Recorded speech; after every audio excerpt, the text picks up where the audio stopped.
Welcome to the Salty Life Podcast. We are your hosts, Paul and Sav, entrepreneurs, parents, business owners, and yes, Christians.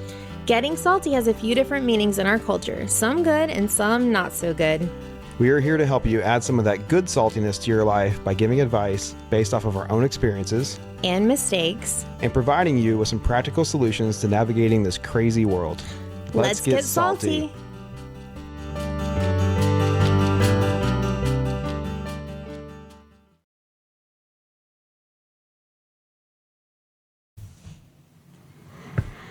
Welcome to episode 5 of the Salty Life with Paul and Sav. Welcome back, and we've got a good topic for you this evening. So, Savannah, why don't you go ahead and just tell us a little bit about what we're going to be talking about today? So tonight, we're recording tonight. We've never done that before, but we're going to be talking about habits and how you're going to have habits whether you try to have them or not. And as humans, we fall into habits and rituals each day, whether we're consciously thinking of it, and how we've overcome having some really unhealthy and bad habits over the years, and how we've kind of created habits that serve us better, and kind of that road and how we got there, and how hopefully we can inspire some other people to create better, healthier habits as well. Yeah, so basically we're going to kind of follow along what we've done before, right? We're going to talk about some of our big failures and the big, the bad habits that we fell into ourselves. Yeah, and there's a lot. And I would say there's probably still a few bad habits in there. Yeah, we're still growing. We're still evolving. It's a work in progress. Mm-hmm. And I'm going to talk about this book more as we go through, but there is a book called $1 Million Habits. And you can probably tell from the title, it's all about if you can change your habits, you can be a millionaire. And whether that is true remains to be seen, but it's just the thought of slowly changing your life by changing your habits, because we do fall into those habits, and stress or whatever in life makes you fall back into what feels comfortable, which is usually a habit, right? And so if you can change those, then you can actually change the direction of your life. And I've seen that over the past few years, so I feel like I have a lot to share on that topic. Each year I pick a word of the year, as a lot of people that know me know. And in 2020, the irony of my word that year was fun. And it started off with a lot of fun. And then obviously the pandemic hit, and I felt like... I thought you were going to say that we had a lot of fun during the pandemic. Well, I mean, we had a lot of fun. Prior to the pandemic, we went on a really good, nice vacation, and the year was starting off well. We got through closing the salon. I had started working on my own again. Everything was going really well. And then I created a lot of really bad and unhealthy habits during lockdown. And then we moved, and those habits just kind of carried over. I mean, I think you would agree that you created some bad habits during that time. I was going to say it wasn't just you. And I'll dig into this a little bit more later on, but I think I just developed a lot of bad habits in 2018 and 2019, and then it carried over to 2020, and the pandemic made it a lot easier to justify, in my own mind at least, the bad decisions and the bad habits. Yeah. So 2020 was my year of fun. And at the end of 2020, I mean, I ended up still achieving that goal of having fun that year. Mm-hmm. I probably had a little too much fun. I gained a little too much weight, got not quite enough sleep. We traveled. We did a lot of weekend trips at the end of that year. Despite a lot of other industries doing really bad, both of us were still having a good year for work that year. Well, can I ask you a question? Sure. So how did you come up with the word for fun for 2020 then? Well, I picked that word at the end of 2019. That was my intention for the year, was to have fun. But was there any reasoning behind? Oh, absolutely. So what was your reasoning behind picking fun for 2020? Because I was really sad at the end of 2019.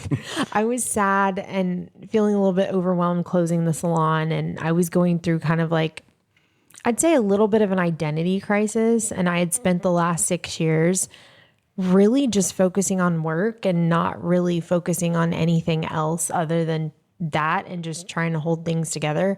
And so going into closing the year that I was going to be closing the salon and starting like a fresh new schedule at work where I was going to have more time with the kids and more time with you, I just wanted to have fun. And I was like, Okay. I don't want anything to get in my way this year. I'm going to have fun.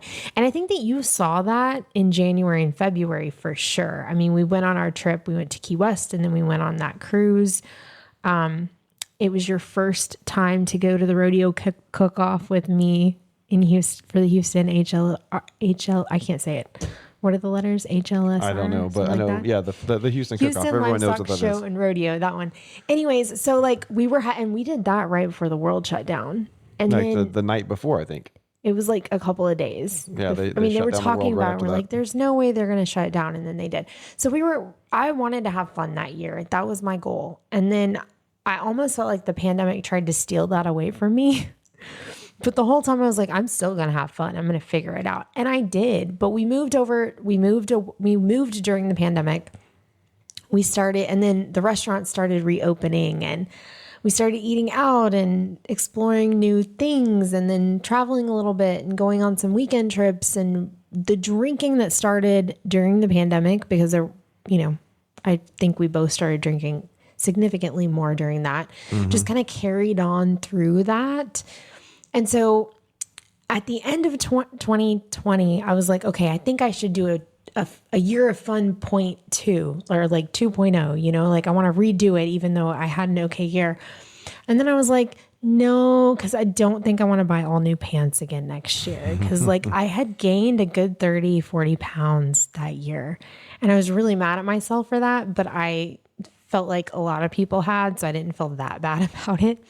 So going into 2021, my word was habits. And I started the year, I was like, okay, I got to get my drinking under control. I've got to eat a little bit better. I want to start working out again and get in a habit of working out and all of that. So I started the year off with all of these ideas and goals to create healthier habits in general. Now, I will also say in 2020, there was one habit that I kind of created that actually did serve me really, really well, which was reading my Bible every day. And I say every day, I was probably at that point doing a good 4 or 5 days a week. And that developed out of my desire to read the entire Bible and know what it said. And so that was the one good habit I created that year. And I made a goal to make it a daily habit the next year, along with all of the other things. And I'll go more into that in a minute. But why don't we go back? Because I don't want to get completely off on the timeline. Why don't you go back to, you said you created a lot of bad habits you said that yours started in like 2018. So I think what so. happened in 2018? I know, but what happened in 2018 that you feel like made your habits kind of go downhill? Well, you already know what it is. I think it has to you do sure? with me almost dying in the hospital and having Wyatt and all of that. Oh, okay. I wasn't thinking that. Oh, okay. Well, then I'm totally off. So then you tell me what you're referring Well, I to. mean that could be part of it. No, I mean I think the bad habits that I got into, and we go back to alcohol a lot. But I mean I love craft beer, and I had gotten in the habit of buying a 6-pack a week to buying 2 6-packs a week, and it was kind of like the highlight of my week to go pick out my 6-pack of beer, and so that just kind of got in the habit of having 1 or 2 beers a day. And I usually didn't have more than that, but it just kind of opened the door to alcohol, like drinking every day being normal. And that was something that you didn't intentionally fall No, into. absolutely not. It goes, and again, you have a beer, you're not an alcoholic, you don't feel drunk, right? And then you have a second, and then 2020 comes along, and all of a sudden you've been drinking every day, and now you're home and everything's shut down except the liquor store and the grocery store. And it just opened like I said, it opened the door for more of bad habits. But yeah, then in 2018, you got sick and almost died. I'd actually, and at the beginning of 2018, You had actually lost some weight and were like eating healthier and doing better. Yeah, I was counting calories. I'd lost like 20 pounds. I was still teaching, so I was still Yeah, I was kind walking. of mad because I was like a fat cow at that point, just gaining weight on basically bed rest, being pregnant, and you're like losing weight and stuff. I'm like, this is not how this is supposed to Well, go. when I was teaching and coaching, I got to school at 7 a.m. I walked 10 miles a day. I could Yeah, that's do true. whatever I wanted. I could eat or drink whatever I wanted. So I counted calories. I lost a lot of weight, and then that all went out the window the night I took you to the hospital with pneumonia, and I think I went and had like a Whataburger #5 with everything at like midnight after I dropped you off at the hospital, just out of stress eating, I think, and that was kind of the beginning of the The string spiral. of the spiral of bad habits. Yeah, at that point. So, other than alcohol and like eating not so great, would you say that any other bad habits started around that time? Yeah, I mean, yeah. So I quit. I walked away from teaching in 2018 as well. And like I said, when I taught, I walked probably at least 10 miles a day. And so I went from being very, very active to being very sedentary. So, as a real estate broker, now that, doing it full time, I am either in my truck or behind my desk all day. And so if Yeah. I don't intentionally exercise and intentionally work out, then I'm not going to get any exercise. So I think that really just kind of compounded with bad eating habits and starting to drink more regularly and all of that as well. Do you think that you realized when you were teaching and you could basically eat what you want and everything and you didn't really gain weight? Did you realize how much you were actually moving every day, or it was just normal and it was just part of your daily routine so you didn't notice it?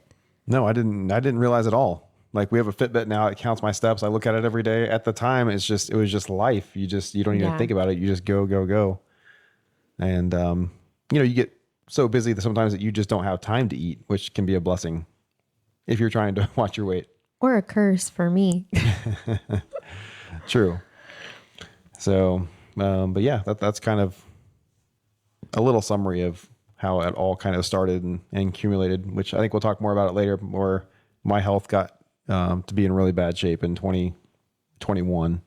Yeah.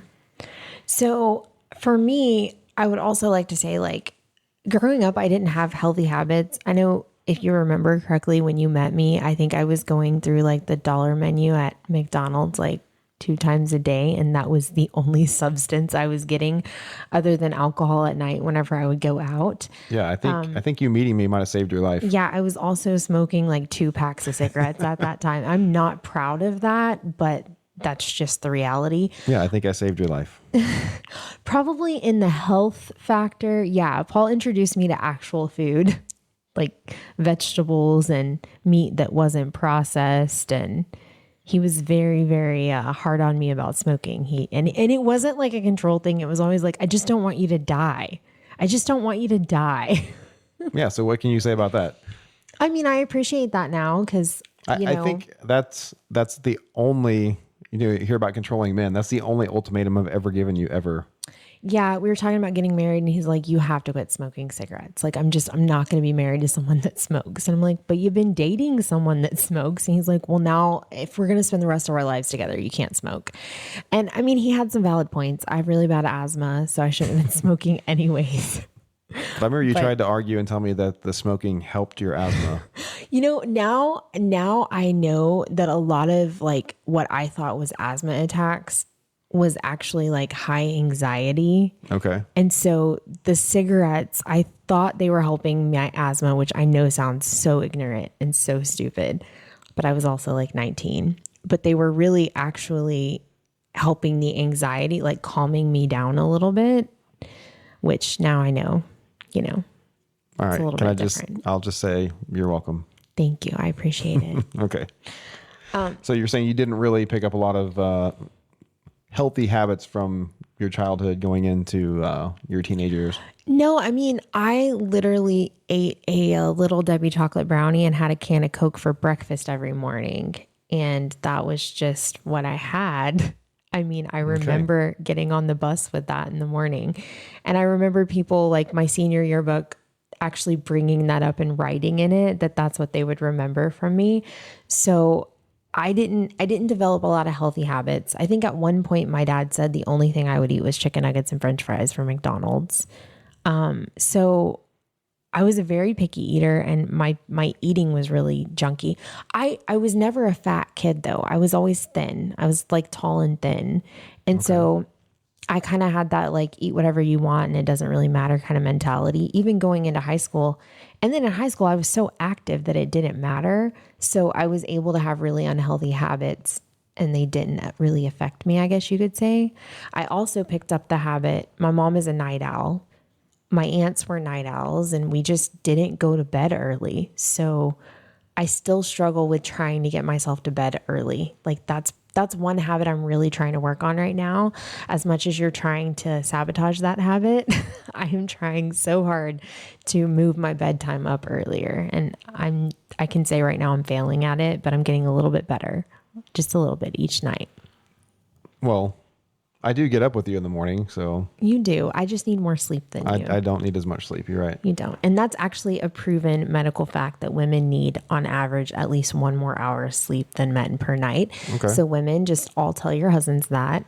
It's a proven thing. You can look it up. Okay. Do you have any other habits, or let's say not great habits, or good or bad habits that you picked up, not necessarily relating to food and eating, I guess, from younger in your life?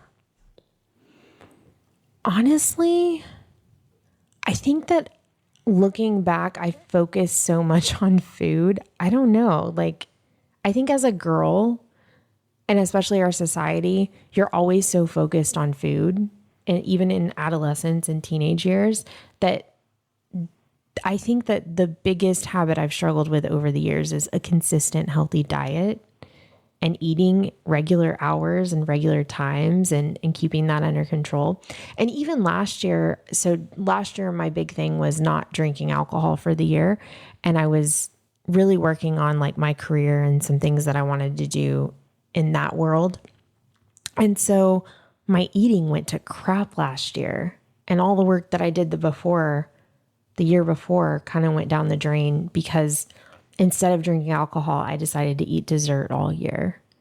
Not So, intentionally. That was a so subconscious that was thing. like a replacement then. It was like my habit. It was like a swap Gotcha. and it was a bad swap for me. And this year I've had to like really be conscious of that because I did not fall into that habit of eating dessert last year on purpose. It just happened. And so I know that even as much work as I've done on my habits over the years, I have to be really conscious of what I'm falling into accidentally. So you're basically saying that you create habits whether you're trying to or not. Kind of what we talked about before. Absolutely. And so you'll create a habit without even realizing it. Yeah. And so, last year I was doing so good at my no alcohol, but in doing that, I wasn't paying attention to the other things that were being created accidentally. So it's funny that you say that because another very famous person cut out alcohol and then turned to dessert. Who? The golfer John Daly. Okay. So He's kind of the chubby one, right? Does he smoke cigars and whiskey? He chain smokes and he's an alcoholic again, and he's really overweight, and he's in his 50s now. Okay. But he won a couple of the biggest tournaments there are. So the year he won the British Open, he cut out alcohol, but he replaced it by chocolate. So he talked about that week when he won the British Open, he had like 8 or 9 big bags of M&Ms in his golf bag, and he ate chocolate M&Ms. Yeah, I could easily do that. The entire time he played, and then when he got done, he would have chocolate ice cream, and then. But that's how he kept himself from drinking. So it's interesting that you say this though, because I accidentally swapped alcohol with dessert, not intentionally, but habit swapping has actually served me in other ways. So in the sense of like wanting to not have wine at dinner, I always order my sparkling water I ask for a wine glass. So I still have the same glass, but I get sparkling water instead. And that was something that I did. And before that, whenever I was trying to like not drink so much at night years before, that probably started in my habit year of 2021. Whenever I tried to stop drinking during the week, I swapped drinking a glass of wine at night with hot tea. And then there's even some other things that I've done that I'll get to later as far as like habit matching or like pairing habits together. But yeah, if you don't replace a bad habit with a good habit, I think you just you end up falling into another bad habit, which is what I did last year. Yep, I can see that. Do you feel like you've ever done that? Where I replaced a habit with Yeah. another bad habit. Not intentionally, but you were trying not to do one thing and you ended up doing too much of another thing. I don't have any great examples of that. I think that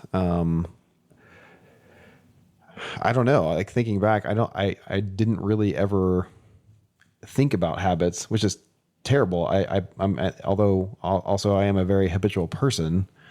I think one thing that I've done now that I've cut out drinking, especially in the evening, I have replaced it with a good habit. So I have my magnesium drink that I drink in the evening instead. So that has become a good habit. And why do you do the magnesium drink? The short version of the story is we kind of talked in another episode about how I was basically an insomniac for about 3 years. Oh, it was longer than that, but okay. But it got really bad for about 3 years to where I was getting so incredibly frustrated. Like I became desperate that I couldn't sleep. And cutting out alcohol was a big part of the solution. But then apparently we're all magnesium deficient, and magnesium is one of the things that really helps you calm down and sleep at night. And so introducing that magnesium calm drink in the evening and not eating too late has really helped me sleep. So Yeah. So if you're struggling with sleep, make sure you stop. Is it 3 hours before? What are those three rules you have? So I was going to talk about this later, but yeah, if you're really struggling with sleep, then the rule is a 3-2-1 rule. So you don't eat anything 3 hours before you lay down. Do you know how hard that is? I love to eat dark chocolates before bed. Anyways, go ahead. No, I know. And so that's a terrible habit. Actually, a horrible habit from my childhood is I got in the horrible habit of having a huge bowl of cereal right before bed. I thought it was graham crackers and Well, it was graham crackers and cereal or a combination of the two. Oh, But okay. it come like a heaping bowl doused in milk Sounds good. right before I would go to bed. And so, but I honestly believed that I could not sleep unless my stomach felt really, really full. Like I crave that feeling. Maybe we all do, but I crave that feeling before bed. There probably is some kind of like scientific thing to that, because you know how you have like a big meal and then you're tired. Yes. I could see how you would like think that would make you sleep better. Yeah. But it's been proven that you sleep much, much better if you're not digesting food. So the rule is you don't eat 3 hours before bed. You don't drink anything 2 hours before bed. I fail that every night. And then the last one is you don't have any screen time an hour before bed. So that's your 3-2-1. Yeah, I need to work on all that. But if you do it, it's amazing. See, the thing is though, I sleep so good, even doing all those things. Even not doing all those things? Like, yeah, even not doing all those things. I mean, I sleep, you know how I sleep. I sleep like a dead person, like dead to the world. I don't know that anything that could actually improve my sleep at this point.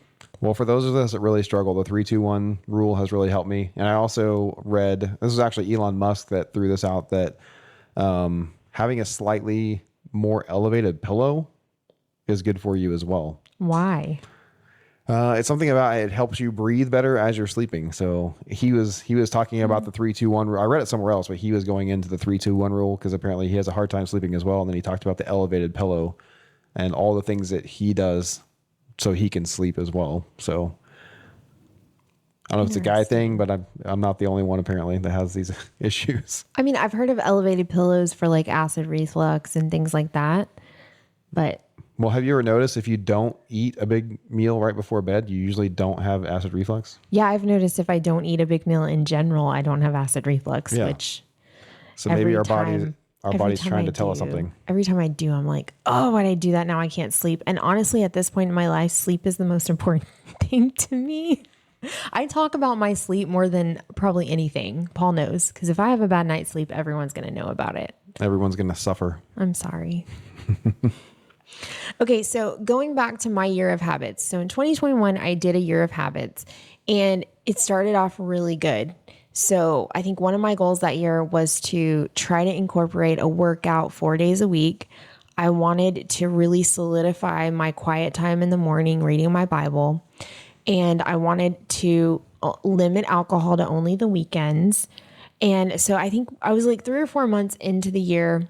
And I wanted to make my bed every day because I'm sure everyone has seen that video of the Marine talking about how if you don't make your bed, you're basically the biggest loser in the world. And that video I had seen a couple of times. And so I was like, yeah, I'm gonna start making my bed. I'm a grown up now. I need to do that. So I had a few habits that I really wanted to start with at the beginning of the year. And going 3 or 4 months into the year, I was doing pretty good, but I felt like I could do more. And I was reading about the 75 hard. Do you remember me talking about that, Paul? Yeah, you talked about it a lot. I did. And I got a poster board. If you follow me on social media, you know this. I got a poster board and I wrote 1 through 75 on it. And I wrote all the things I was going to do. Now, the only modification I did was I did not do 2 workouts a day. I did 1 workout a day. And I did not drink a gallon of water a day. I drank a half a gallon of water a day. So I did like basically my body weight, half my body weight in ounces. And that's only because I had tried to drink that much water before and I did not like the way I felt. I don't really feel like my body thrives with that much water. So those were the 2 things that I changed. And if you don't know all the rules to 75 hard, you can go look those up. Definitely recommend the book. If you can do it, it's amazing. But I went into that 75 days like I'm going to do this. And I did it over the summer. Probably one of the best things I've ever done. And you saw how determined I was to get that done. And there was something about doing all of the things that I wanted to do for 75 days in a row and not missing. I didn't miss any workouts. I didn't miss any days on my dietary restrictions that I had given myself.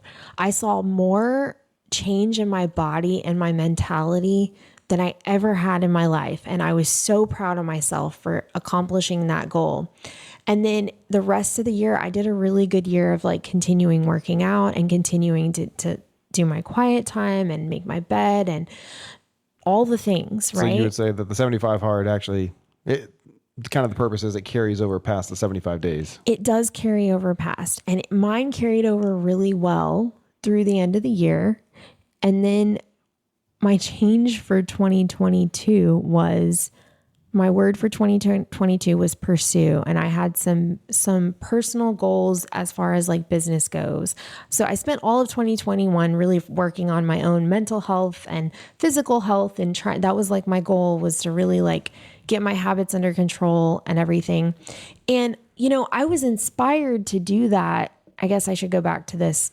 At the end of 2019, I was kind of not feeling great about or 2020. At the end of 2020, I wasn't feeling that great after my year of fun, which the irony there, right? But I was kind of fluffy. I'd gained some weight. I wasn't really in a good routine. I didn't feel like it was kind of like the Wild West in our house. And so I had heard a video of Matthew McConaughey talking about how he was always chasing him from 10 years from now, right? And that was super inspiring to me. And I don't even know how to find the video. I'm sure if you look it up on YouTube, you can find it. Have you heard that video?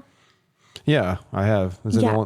the only person that he wants to impress is him? 10 years from now. Yeah. And that like really resonated with me. And so I sat down, I put pen to paper like I always do. And I just wrote out like all of these qualities of who I wanted to be. And then I worked backwards from that. And I'm like, okay, to have these qualities, what does this person's life look like? Like, what do they do every single day? And I realized I did not have any of the habits or the daily rituals to become that person. So how am I going to sit here and say, this is who I want to be, and not put anything into action? So that's how I kind of created my action plan, was the year of habits. I'm like, okay, if I want to be this person in 10 years, these are some things that I'm going to have to do. And I committed to doing those things. And I had a really successful year in 2021, achieving those goals that I had, right? And then in 2022, my perspective and what I was like pushing for shifted. I wanted to do my year of no alcohol, and I wanted to really pursue some goals within my business in the hair world and stuff like that. I had a newfound passion for doing hair, and I'm sure that you saw that in me. I was excited about my career again. And so last year was all about like pursuing those things and like really focusing on my career again, and then just not drinking. And in doing that, I still kept a lot of the good habits that I created in 2021, but I let some of those go because I wasn't focused on them anymore. And it's really hard. And I would say this, it's really hard to stay focused on everything all the time. Would you agree with that? No, absolutely. And I think that's kind of, we'll talk about the book and like what I'm doing this year Yeah. in a minute, but why don't you go into that right now? Like, so this year, and I'll talk about what I'm doing this year too in a minute, but why don't you talk about what you're doing right now? Because it's similar to what I did in 2021, but different. okay. So what I'm doing right now is, and it's kind of the premise of the book, The $1 Million Habits, is you basically, and he goes into great detail in the book on why and how it's most effective, but you basically just get one new habit a month. And the mistake that we usually make is you try to make too many changes. Like, all right, I've had enough. I'm going to get in shape. I'm going to make more money. I'm going to, have this amazing marriage. I'm going to make time for everybody. Like, you try to do too many things all at once. And then after a couple of weeks, you get so frustrated, you give up on all of it. So the point of the book is you add one new habit a month. You focus on that one thing for an entire month, because it takes about a month for a habit to set in. And then once you get that habit completely ingrained, then the next month you have a new habit, and then, continue on from there. But the point he makes is, can you imagine if you really added one new positive habit per month over 3 or 4 or 10 years? No, it would completely change your life. Like, who would you be, And it makes me think of, I've talked about Jim Rohn on here before, but Jim Rohn was a motivational speaker, but he always talked about how, if you want to make more money, you can't change your circumstances, things like that, but you can change yourself. Like, you have to work on yourself if you want good things to happen to you, so that's what I'm doing. We're getting ready to start month 7, and I've added some good habits this year. You've added a lot of good habits this year. I have. I'm very proud of you. So you want me to dig into my good habits that I've added, I guess? Yeah, go for it. Okay. So the biggest one for me was, we talked about how I gotten some really bad health issues in 2021 and 2022. So to get my health back in order, I cut back on the drinking. That really wasn't habit number one. So working out was what I started with in January. And what did that look like in January? Well, it's so cliche, right? I'm going to start working out on January 1st. That's my New Year resolution, but I'm really going to do it this year.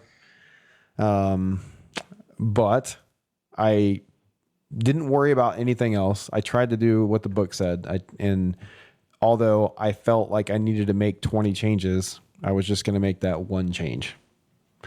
And so, the first week of January, like January 2nd or January 3rd, I drive by the pull-up bars in our park every single day. It's at the entrance of our neighborhood, and had never, walked over there and actually done a pull-up, but I was like, I could do that. So I walked down to the pull-up bars, and I think I did like 1.5. How did that feel?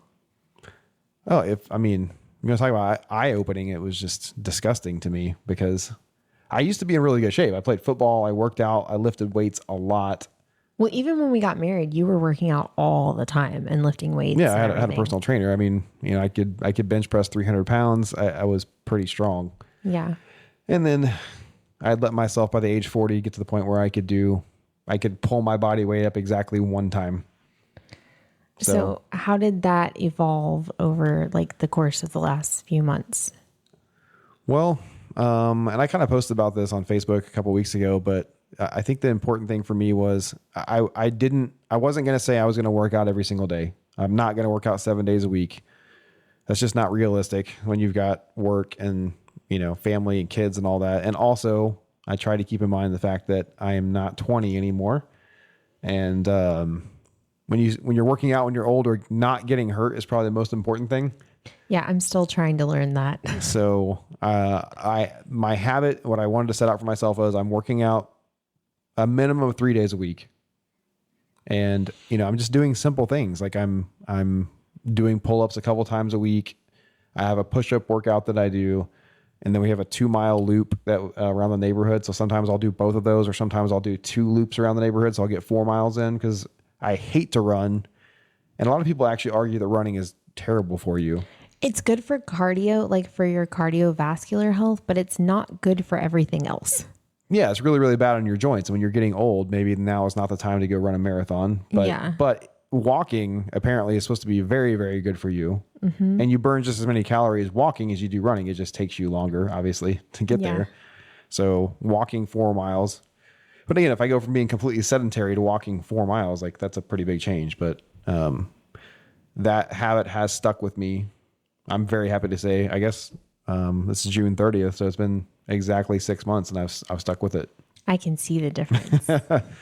And well, and I can feel the difference. That's the crazy thing, you know. And even when I have a bad workout, like I'm not trying to brag, but like I didn't have a very good workout yesterday on the pull-up bar, but I still got 60 pull-ups in about 30 minutes with I some can't. breaks. I've never been able to do that many pull-ups in my life. Well, I haven't either, but to think I've done more than that. So to say that 60 was It's a bad also workout, like 115-degree heat index this week.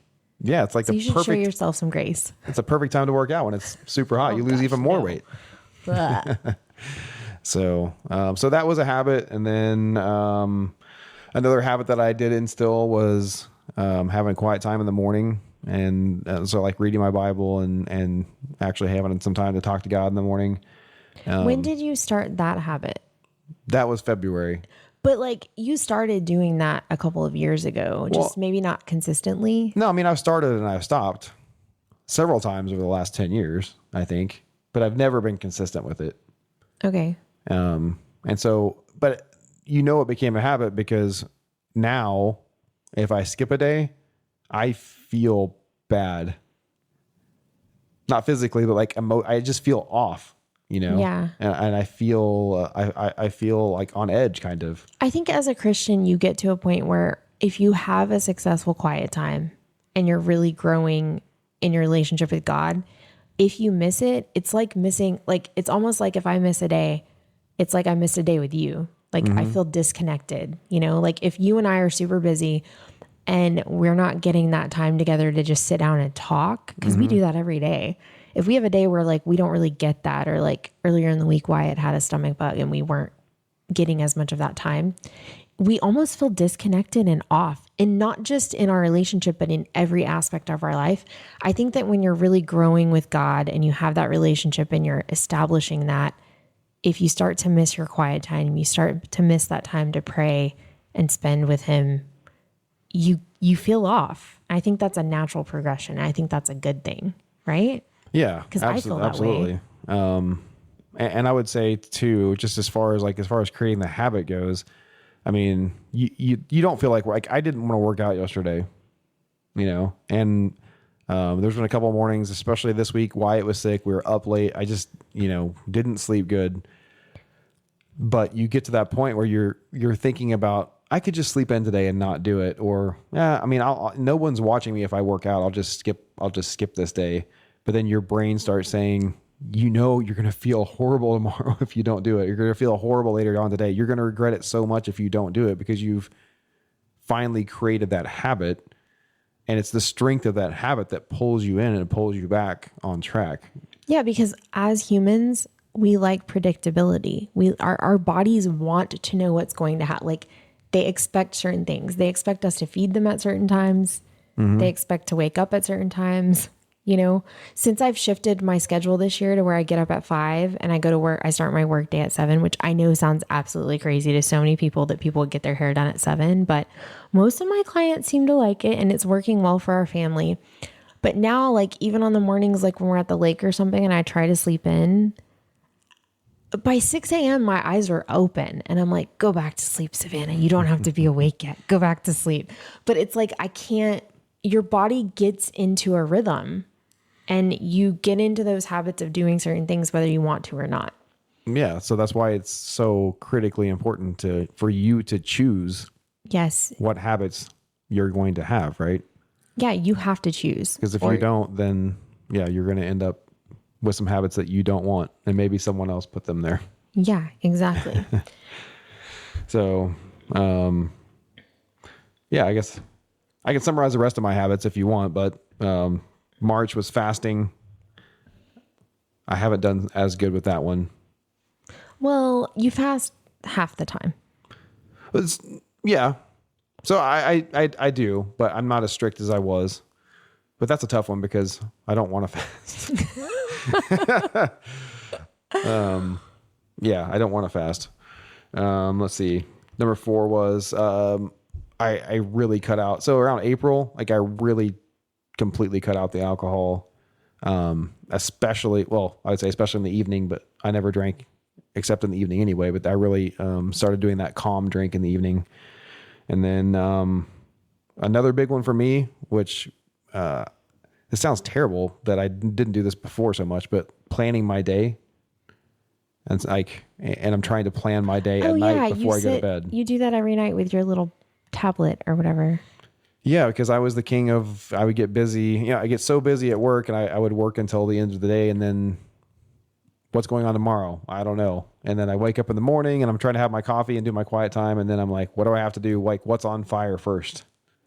Instead of intentionally saying, I'm going to do this first. I don't want to do this, but I need to do it first thing in the morning. I'm going to knock that out first. And then having that list before I get up in the morning. Do you feel like that helps you just be calm even at night to know that like you have a plan for the next day? No, absolutely. It helps with that sleep issue. It helps me shut my brain off because I've already written down everything. Of course, things are going to come up, but I know the big things I have to do, the order that I'm going to do them before I lay my head down and go to sleep at night.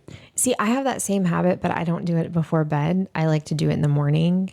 So whenever I go down to my office to have my quiet time and read my Bible and pray, I also, before I get up and like start my day, I sit there and I have like my task list and like things that I'm going to do. And I write down things that I'm grateful for, which y'all, if you don't do a gratitude list, even if you just write down one thing you're really grateful for each day, it'll just shift your mentality and perspective tremendously. So I highly recommend doing gratitude.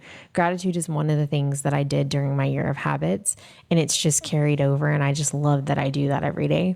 And it's always something different. And sometimes it's the same thing as it was yesterday. And sometimes it's something really kind of silly like shoes. Shoes? Yeah, I had a splinter once, and then I was really grateful for shoes the next day because Okay. it was not fun to get that out of my foot. I know that sounds kind of silly. I'm just saying like there's always something to be grateful for, even if it's something as simple as shoes. There are people in the world that don't have shoes. No, absolutely. So what would you say your experience of creating these new habits has been like? Yeah, I mean, it's been an interesting 6 months. I think the biggest thing for me, the biggest thing that I've noticed, and again, I've struggled with the fasting a little bit. I have struggled with the planning sometimes. Like I don't always get it done at night before I go to bed. I do most of the time, but just the things, how like the working out and the quiet time, I don't even have to think about it anymore. They've just kind of solidified. It's part of me now. And so that Doesn't just shows that feel good? it does. But it's also, yeah, it's like, it's kind of calming for your mind because you're not thinking about like, I need to do this. I know I should be doing this. Well, if you just take a month and instill that, and now I'm 6 months into working out. Like I can't imagine not working out again. I can't imagine going back to the life of not working out. It just shows the genius of that book and just that thought pattern of if you just add a habit a month, I mean, where are you going to be in 2 years if you've added 24 good habits? So what other habits are you planning to add? Because I'm sure a lot of people are like, well, eventually you run out of minutes in the day. So what are some other habits that you intentionally want to add this year? That's a good question because a new month is starting tomorrow, and I don't really have the habit. And this is going to sound terrible, probably, but I didn't have a whole lot of confidence that this was going to work when I started. And so now that it's working, now I feel like I need to like kind of reevaluate and like really kind of take it a little more seriously. That's interesting to me that you didn't think it was going to work because you watched me change my habits over the past few years and you watched me do my year of habits. Yeah. I think I had a lot of bad habits that were really ingrained, deeply instilled. I mean, And when you get to be 40, I mean, you just get to be kind of stubborn. I mean, you're at that point where it becomes, I think it becomes harder and harder and harder to change, you know? I would agree with that. I don't know though. Like I like to change. I like to evolve and grow. I've always liked that. You always have been stubborn though. I like my rut. I like to be in a rut. You like to be in a rut. It's comfortable, but Ruts are comfortable. So going back to kind of like my shift in habits. So like I said, 2021, I was all into my habits. I lost over 30 pounds. I lost a ton of inches. I felt like really healthy. I created a good quiet time routine. I made my bed every day. I even kind of got to where I enjoyed making the bed and working out regularly and things. And then last year, all of that didn't go away, but some of it did I was because I going to wasn't ask you, I mean, focused on what it. do you think carried over from 2021 The stuff to that carried even over today? even today, I have a really good quiet time every morning that's just evolved. And my quiet time has just gotten longer, right? So like I read my Bible at a minimum 6 days a week. Usually on Sunday, if we're going to church or whatever, like I'm not that strict on it. And I give myself some grace if I'm not feeling well or whatever and things. But I, on average, honestly, even on Sunday, a lot of times I'll get up and do my quiet time. But my quiet time, planning my day out in the morning, that has stayed. I try to move my body every day, even if I'm not physically working out. So I try to just like keep an eye on my steps and get my steps in through work. Like even at work, I'll just walk up and down the hall or around the building or whatever. I try to make sure I'm moving no matter what. And I changed my habit from drinking to having hot tea or sparkling water. I have this year, because of realizing at the end of last year that I had kind of gotten in the habit of eating dessert at night and having sweets at night.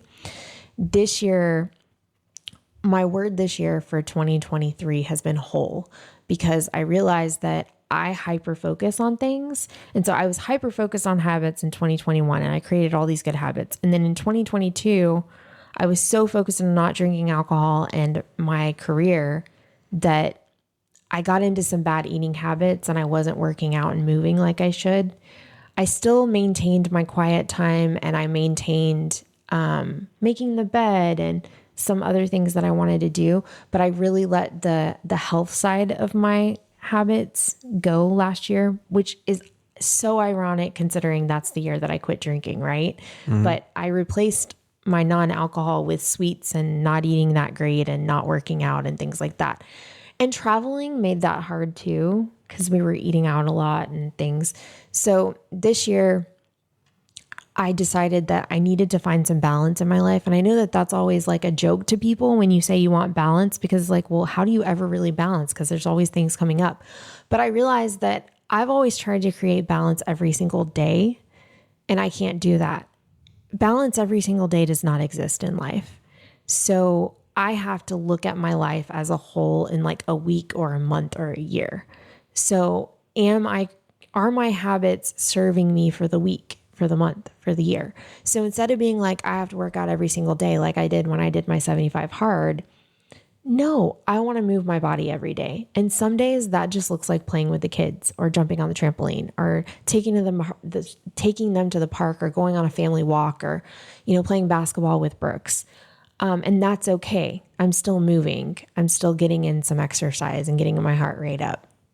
Some days that might look like me doing one of my workouts in our room with my weights, So I've created healthier habits, but I've also this year learned to show myself some grace and realize that like it took me a year to gain weight with my dessert. It's probably going to take me a whole year to get it off. And me working out an hour and a half a day every day until I lose the weight, that's not sustainable for me. I'm not going to do that for the rest of my life. I've also realized that me fasting for 6 months and only eating one meal a day like I did before to lose weight, that's not sustainable for me. I'm going to resent it. And then whenever I get to where I want to be, I'm going to turn around and eat and gain the weight back because that's not a sustainable habit for me. So instead, working on portion control and making sure I'm not overindulging, I stopped eating my dark chocolates at night along with cookies and cake and dessert and all. You notice I don't really buy dessert anymore. Thankfully. Only when we go to the lake, and I try to let everybody else eat it. But I've learned to show myself grace and realize that I can look at my habits from the stance of a week or a month versus every single day. So there are things that I do every day, but I also have to know that as a mom and as somebody who has a career and a wife, and I have all these other responsibilities, every day is going to look a little bit different. So some of those habits don't happen every day, and that's okay. Are you following me? Yeah. Can you see that? Yeah, no, I can. Can you Yeah. see that I've been a little bit more like, I don't think the bed got made yesterday and I didn't have a meltdown about it.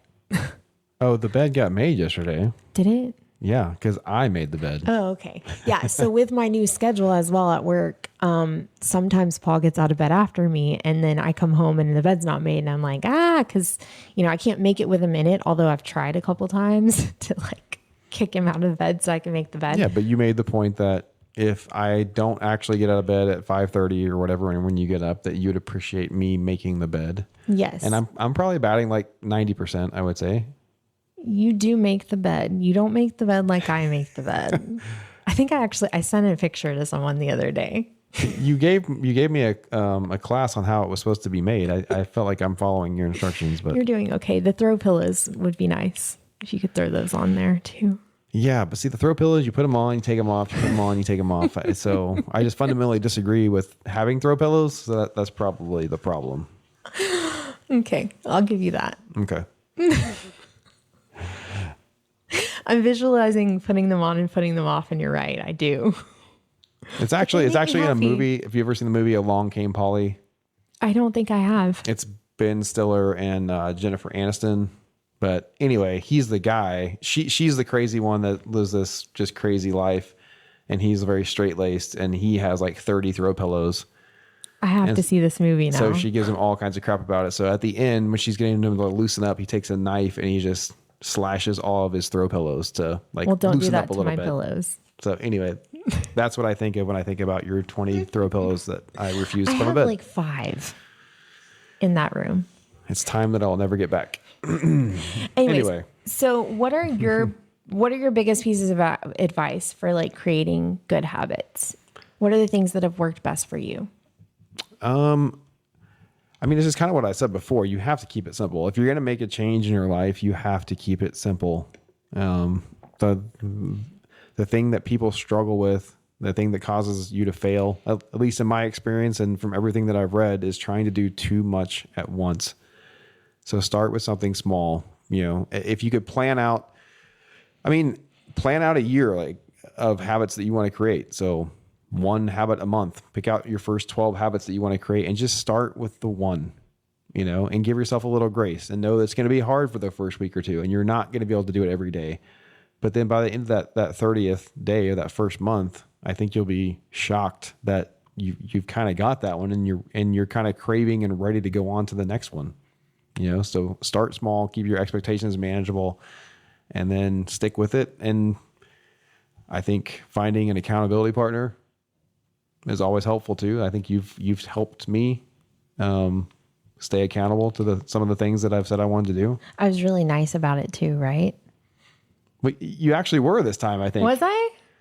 Yeah, old Savannah wouldn't have been like, get your butt outside and go work out. I don't care if it's cold. I don't care if it's hot. You said you're going to do it. Why aren't you doing it? And now it's more like, hey, babe, it's been a couple days. I mean, are you still working out 3 days a week? I just hadn't seen you do it this week. Much more effective, at least when you're talking to a man, to approach it like that. People who have known me for a really long time refer to me as old Savannah and new Savannah. And I don't take offense to it because I know how different I am. But You've come so far. yeah, I have. And we love you so much. Thank you. So my thought process on the habits is a little bit different than Paul's. So just take it from 2 different perspectives and 2 different personalities. So I know that I can take on 4 or 5 things all at once and do it. But can you do it sustainably? No, long term? that's the thing. Okay. So I know that I can be like, I'm going to do this, and this for the next year, and I'm going to do it, and I will do it, but I will be so exhausted, emotionally drained by the end of it that it's really hard for me to maintain it long term. So I'd say, especially women, like whether it's a diet or exercise or just wanting to make your bed every day, or, I didn't even talk about how I close out the kitchen. That was a great habit. We'll have to talk about that another day. But whatever you're trying to do, remember that like every day is a new day. So you screw up one meal or you screw up one day and don't get something done or whatever, just do it tomorrow. Just make sure the starting again tomorrow doesn't happen every day. Right? No, absolutely. Yeah. Yeah. Like even with the working out, I've had bad weeks where we were traveling and I might have only gotten one workout in. Yeah. But again, because you created the habit, now I'm thinking about it. I'm craving it. I'm being pulled back. And so then we get back in town, then I'm excited to get back down there and get my workout in, Yeah. And even for me, like trying to not eat sweets at night and really stop eating after dinner, because that's been a hard one for me. I didn't even realize until maybe like 2 weeks ago. And I was like, I don't remember the last night that I went over to my chocolate drawer and had dark chocolates or made cookies or anything like that. I don't remember the last time I did that. And I'm really proud of myself because I've created that habit, but now it's not even like a conscious thing that I'm like thinking I'm going to go get chocolate. And then I'm like, nope, I'm not doing that because I'm going to bed. Like I'm not doing that anymore. That's not my habit anymore. So you have to do it really consciously until it just becomes natural. And then one day you wake up and you're like, I'm a totally different person. I have a totally different life. And it happened so slowly with little decisions here and there. So it's all about your choices and you just have to take it one choice at a time. So do you have any habits that you see yourself adding in the future that you want to? So earlier in the year, I was doing really good at working out again. And then both of my knees have been killing me. And so I'm really struggling with that right now. I do have more habits I want to add. What, do you want me to share those? Sure. I'm curious. I think everyone's curious. What does Savannah want to do? I mean, I do love the idea of sitting down and planning out my day the night before. I've always wanted to be that person. I want to journal at night. I have a journal that's on my nightstand. I don't know if you've noticed it. It sits there empty all the time. It's just they're unused? Yeah, because I'm like, I'm going to start doing that, but I have to get myself to go to bed earlier. Okay. I can't, whenever I try so hard to go to bed earlier, and it's like something happens when the kids go to bed that time just speeds up. And before I know it, it's like 11 o'clock and I have to get up at 5. Because you're free. You're finally free. Yeah, maybe. That might be what it is. But I would love to create a habit of getting up at like 4 a.m. and going to bed by 9. And I just don't know if it's ever going to happen. But I would really, really love to have like an extra hour in the morning just to do like, a lot of mornings I'll start laundry or whatever, but just to like. You want to get up an extra hour early to do laundry and chores around the house? Do you know how nice it is to do all that in silence when no one's awake? Okay. There's something beautiful about the morning when everyone else is still asleep and the kids haven't woken up. They're so sweet when they're sleeping. Okay. I can respect that. I really do love the quiet in the morning. And so I would love to shift myself to being like a true morning person instead of fighting it, because, I still snooze until the very last second. Yeah, but you got to give yourself some credit. You have been getting up at between 5 and 5:30 for the last month. Like you're doing it. Yeah, and I still get my quiet time in. You're actually doing it. I am actually doing it. If you would have told me before a month ago that this was going to happen, that Savannah would get up between 5 and 5:30 for a month, I never would have believed you. And you know what's funny is even my clients are like, how are you liking your new schedule? Because they've all known me forever, or for long enough. They're like, so how's the new schedule going? I'm like, it's going great. I'm here. I'm almost done. By the time all the other stylists show up to the salon, I'm like, peace out. I'm done for the day. I can take the kids to the pool. I can come home and take a nap. Which you do often. I do. I need a little power nap because we don't go to bed early enough. Well, we just don't need the same amount of sleep. So I have such a hard time sleeping, but as long as I get between 5 and 6 hours, I'm golden. I'm good. I'm worthless unless I get a minimum of like 7. And even at that, I think I need 8 or 9 to be happy. Would you agree? That's what the weekend's for. Okay. Well, is there anything else that you'd like to add about our habits? I mean, if we're closing this down, I would just say, kind of just to summarize, you are an accumulation of your habits. If you don't decide what your habits are going to be, then anytime you get hit with stress or something unexpected in life, you're going to fall back into your comfort zone in whatever that habit is. And usually those are going to be unhealthy. So unless you have consciously decided what your habits are going to be, then those bad habits are going to dictate who you are and your life. So, I wish I would have done this a lot sooner, to be honest. Yeah. I started down this road because I was able to, in my mind, I justified that I'm doing okay. Like, I'm not obese. I'm somewhat successful at my job. I have a wife and kids who seem to love me. I'm good enough, right?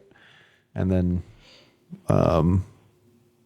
it just allowed some other bad habits just to settle in, I would say. So be careful. I would say don't just be careful, just always be conscious and write it down.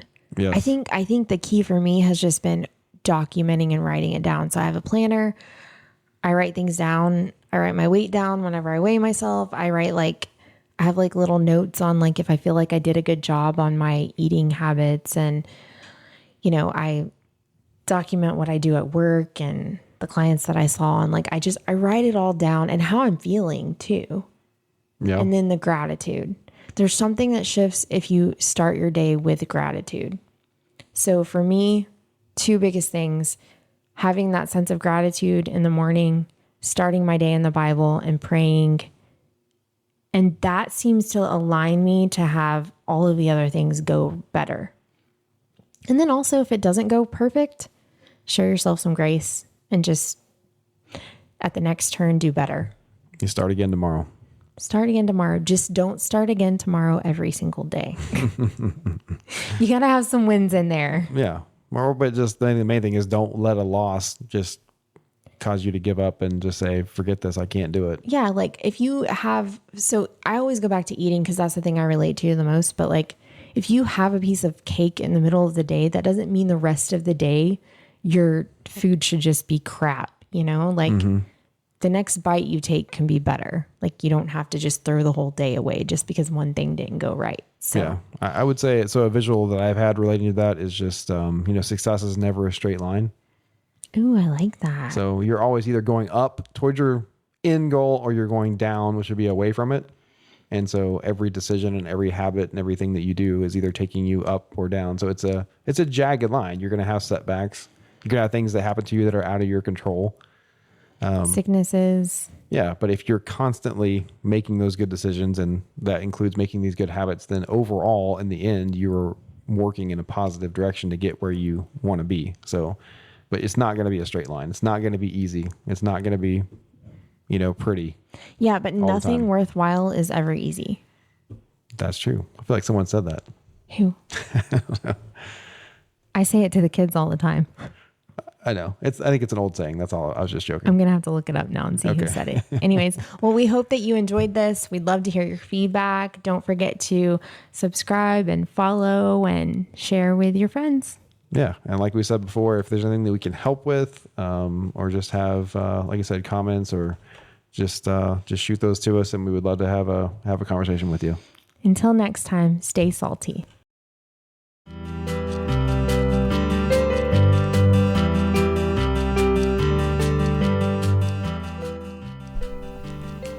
Thanks for listening to the Salty Life podcast. We appreciate you choosing to spend some time with us. If you like what you've heard today, please like and share on your favorite social media. And don't forget to click the subscribe button to hear new episodes of the Salty Life podcast. Until next time, stay salty.